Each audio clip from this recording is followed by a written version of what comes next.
penjaranya. Makanya kalau ada seorang anak berani sama mamahnya, itu kualat. Kalau ada jemaat berani sama gembalanya, itu ada kualat, saudara. Serius. Loh, ingat kita dia loh. Paulus sakit bersalin, melahirkan jemaatnya supaya jemaatnya diberkati, supaya jemaatnya punya rupa Kristus. Orang yang dulu pemarah jadi penyabar, orang yang dulu tukang pelit jadi begitu murah hati. Itu lewat doa seorang gembala yang dengar baik-baik, mengerang dalam roh, Pak, Bu. Itu tidak gampang loh gembala mereka ada diberkati itu. Dia mengerang dalam roh, Tuhan berkati si Jononya, Tuhan, masa office boy terus, sekali-sekali dia jadi super boy kayak Tuhan, coba dia, Tuhan berkati dia mengerang, dan dia gak bisa bikin apa-apa, cuma bisa bikin, glory, Tuhan, tolong Tuhan, bukan glory, bukan, dia benar-benar Tuhan, tolong Tuhan, coba berkati dia, Tuhan, tolong, itu yang Tuhan cari, Bapak Ibu, itu makanya kan jangan berani sama gembala, walet saudara. Karena dia itu mamamu yang melahirkan saudara loh. Yang melahirkan bisnismu diberkati, kau tetap sehat. Saya saksi sama saudara ya, saya punya 3 jemaat yang nanduk saya sejak tahun 2004 hingga sekarang. 3-tiganya sengsara semua, saudara. Saya bukan ngutuki, tidak, saya menyaksikannya sendiri. Yang satu mati justru dalam kepahitan dengan saya. Saya tidak merugikan dia, malah anaknya susah nggak bisa sekolah, saya nyekolahkan anaknya, dia malah benci sama saya. Mati dalam keadaan sengsara hidupnya, saudara. Sampai istrinya stres sampai hari ini. Yang kedua, dia benci sama saya tanpa sebab. Sampai jelek-jelekan saya di Facebook dan segala macam. Susah hidupnya, rumahnya dalam pengawasan, bank mobilnya disita, usahanya hancur. Dan saya sudah bilang sederhana, Tuhan, saya tidak bersuka cinta pada anak nakal. Justru mama itu selalu ada mantan istri, ada mantan suami, tapi tidak pernah ada mantan anak. Halo? Tidak ada pernah mantan bapak, mantan ibu, tidak ada. Saya berdoa buat dia. Saya mengerang buat jemaat supaya diberkati. Dia kurang ajar sama mamanya. Dia resikonya itu sendiri, saudara. Itu makanya kenapa ada orang yang berani sama orang yang diurapi Tuhan bisa kualat. Ya kan ayat ini, saudara. Dia itu mengerang dalam roh, mau melahirkan supaya Anda diberkati. Itu bagian yang luar biasa. Jadi bisa tentang apa sih Bapak Ibu? Tuhan pengen supaya sebelum engkau mengubahkan orang, Tuhan pengen supaya setiap kita, kau ingin melahirkan apa dalam bisnismu? Kau ingin melahirkan apa dalam pelayananmu? Mulailah dengan melahirkan dalam roh. Dimulai dari sakit bersalin, mengerang dalam roh. Dimulai dengan apa? Hubungan intim pribadimu dengan Tuhan, sendiri dengan Tuhan. Amin. Itu yang Tuhan cari. Dan kita kan seringkali kehilangan momen-momen sendiri dengan Tuhan. Suami istri kalau berhubungan kan di private room, bukan di alun-alun Simpang 5. Tidak ada. Sendiri di kamar. Loh itu Alkitabiah loh Bapak Ibu. Loh Tuhan ngomong dalam Matius 6 ayat 6. Ayo kita baca. Matius 6 ayat 6. Tak tunjukin sebuah rahasia yang dalam sekali tentang Alkitab kita, tentang rahasia Kristus dengan jemaat. Seperti suami dengan istri. Lihat baik-baik. Tetapi jika engkau berdoa, masuklah ke dalam mana? Kamar. Loh ya toh. Masuklah ke dalam kamarmu. Tutup pintu, jangan dibuka. Loh, logikanya kan gitu. Supaya apa? Dan berdoalah kepada Bapamu yang ada di tempat tersembunyi, maka Bapamu yang melihat yang tersembunyi akan apa? Membalasnya kepadamu. Nah, kata membalasnya ini ditulis dalam bahasa Yunani dengan kata apodidomi. Apodidomi ini punya pengertian begini. Bukan membalas itu balas gimana, bukan. Itu God will pay the reward. Saudara akan menerima upah, mahkota, hadiah dari Tuhan. Jadi fungsi mengapa Pak? Saya harus menikmati hubungan intim dengan Tuhan. Yang pertama, karena Tuhan mau kasih reward buat saudara. Loh, maaf kata Ibu ya, suami itu kalau sudah dipuaskan oleh istrinya, Anda minta apa dikasih sama suami loh? Loh benar. Minta apa saja. Karena suami itu singkatan Pak, makanya Anda jangan pelit-pelit sama istri Pak. Suami itu singkatan, S itu semua, U itu uang, A itu adalah, M itu milik, I itu istri Pak. Semua uang adalah milik istri. Amin Ibu-ibu. Giliran uang aja amin. Tuh ada ibu nyenggol suaminya, Pak dengerin tuh Pak. Pak dengerin tuh. Saya sampai khotbah sama jemaat saya jelasin ini. Pulang-pulang istrinya cerita sama suaminya, Pak tadi Pak Pendeta bilang loh, semua uang itu adalah milik istri. Suaminya bilang gini ngeles. Perasaan Pak Pendeta ini khotbahnya panjang deh. Kok yang kamu ingat cuma istilah suami saja? Kata mata duitin istrinya ini biasa gitu. Nah dengar baik-baik. Tuhan mau kasih kita reward. Itu terbukti waktu Raja Ahasiweros. Waktu dia dipuaskan dengan Esther hadir, dengan keanggunannya sebagai seorang ratu. Loh, raja bilang apa? Esther, kamu mau apa? Setengah kerajaanku akan kuberikan kepadamu kalau kamu mau. Itu 2 kali diucapkan oleh raja. Kenapa? Hatinya happy, terpuaskan oleh kehadiran Esther. Lah saya bisa bayangkan, kalau Bapak Ibu dalam keadaan susah, dalam keadaan sumpah, Anda bisa menyenangkan hati Bapakmu. Anda punya masalah gak cari sana sini, utang sana utang sini, enggak. Anda pergi kemana? Ke kamarmu. Anda berlutut, hanya muji dan nyembah, memuaskan, konsen dengan Tuhan. Dia bilang, I will pay the reward for you.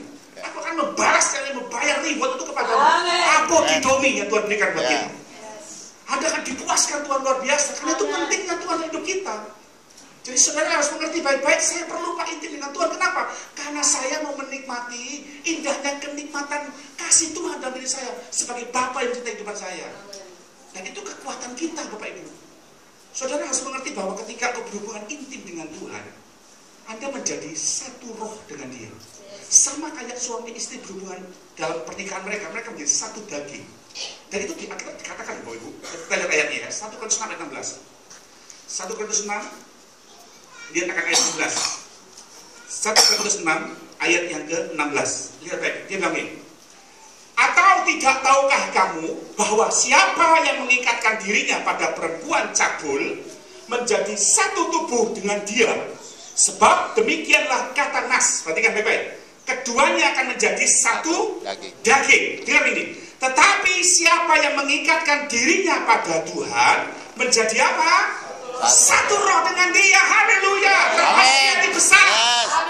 Saya menjadi satu roh dengan Tuhan. Saya pribadi mengerti perasaannya, dia mengerti perasaan saya. Saya bagian suatu pribadi yang tak terpisahkan antara saya dengan pencipta saya. Dan itu bagian yang sangat mahal. Jangan dibiarkan dicuri oleh iblis, Pak Ibu.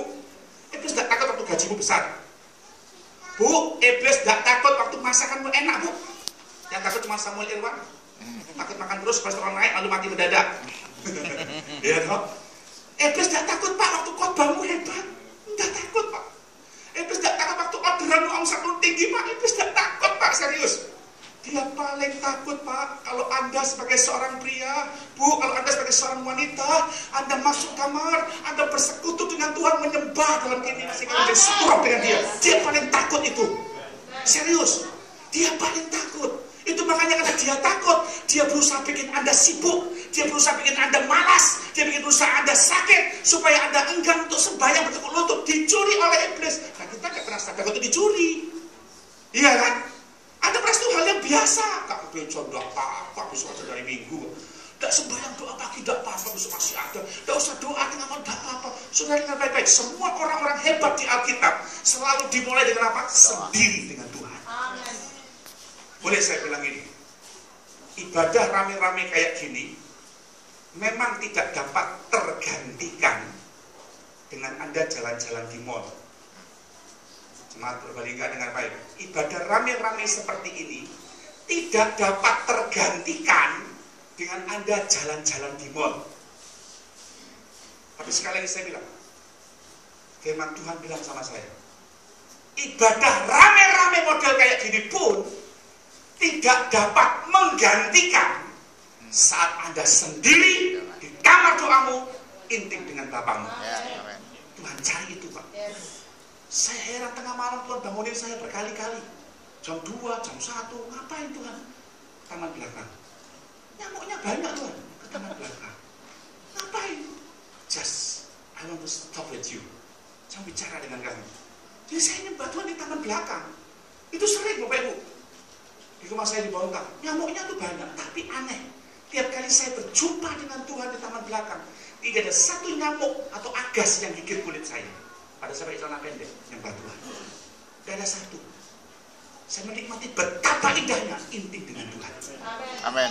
Dan itu menjadi bagian yang indah. Saya nggak perlu takut dengan biaya anak kuliah, biaya ini, biaya itu. Saya nggak pernah takut. Anda tahu kenapa? Karena Alkitab saya bilang, Ia akan apodidomi buat saya. Dia akan memberikan berkat itu buat saya. Dia akan memberikan, membalas hasil keintimanmu dengan saya, kata Tuhan. Akan kubalaskan. Ini loh apodidomi, kan ku berkati kehidupanmu. Jadi tidak usah minta-minta. Ada banyak orang yang banyak nuntut minta ini, minta itu, tapi tidak pernah ngerti perasaan Tuhan. Lihat Maria.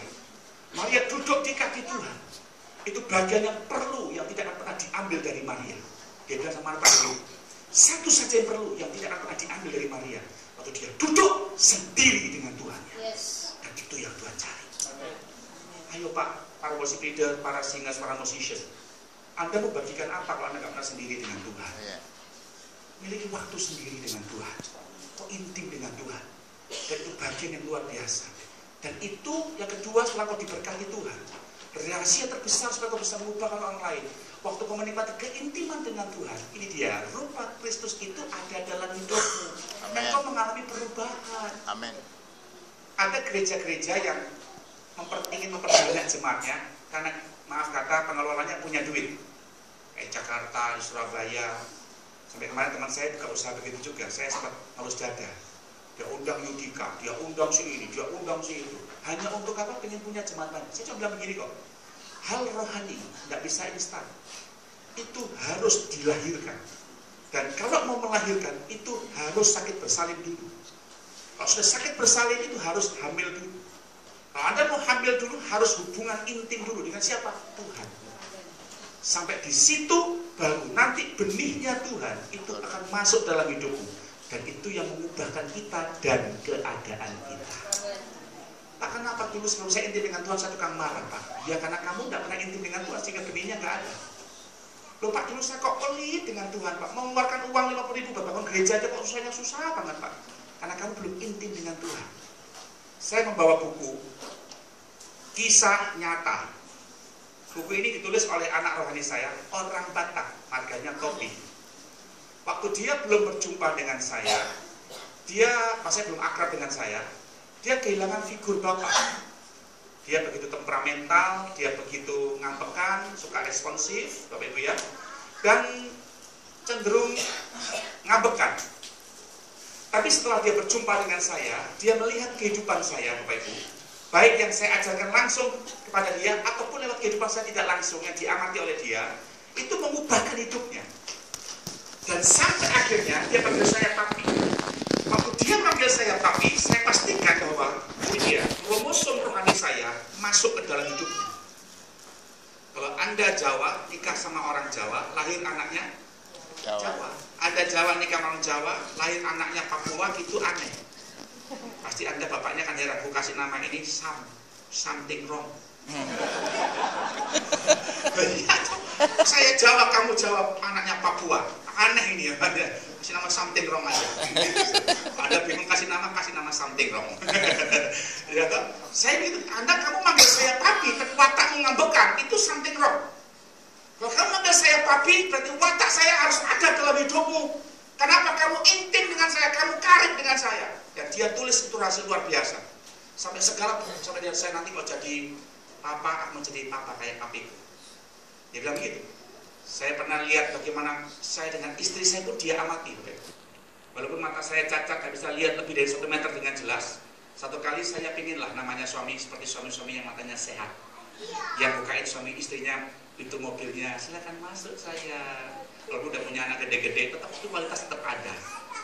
Istri saya satu kali lihat dokter di klinik saya, hujan-hujan dipayungi suaminya. Dibukain pintu, dokter ini langsung masuk ke rumah sakit di klinik kami. Saya tuh lagi lihat rasanya kok, aduh pingin seperti itu. Tapi mata suamiku cacat, tak mungkin seperti itu. Gitu saudara ya. Dia saksi di BPI, saya nguping, saya dengar. Saya mau buktikan bahwa saya bisa. Beneran Bapak Ibu. Pas dia naik kan dia nyetir, saudara. Walaupun dia nyetir, dia kan mencet mobilnya dari suara remote-nya. Dibuka, saya duluan. Ayo baby, saya bukain, manggilnya baby, biar di kampung manggilnya baby. Ayo baby, saya bukain pintu, ya tak gandeng, tak bukain pintu. Loh kamu kok tumben? Iya dong, kan harus belajar menghargai istri, tak bukain pintu. Orang, anak tadi saya ngeliat, dan nanti mereka, oh so sweet, katanya, so sweet. Saya bukain pintu, ya maklum, karena mata saya kabur, saya kan nggak ngeliat, kakinya belum naik satu.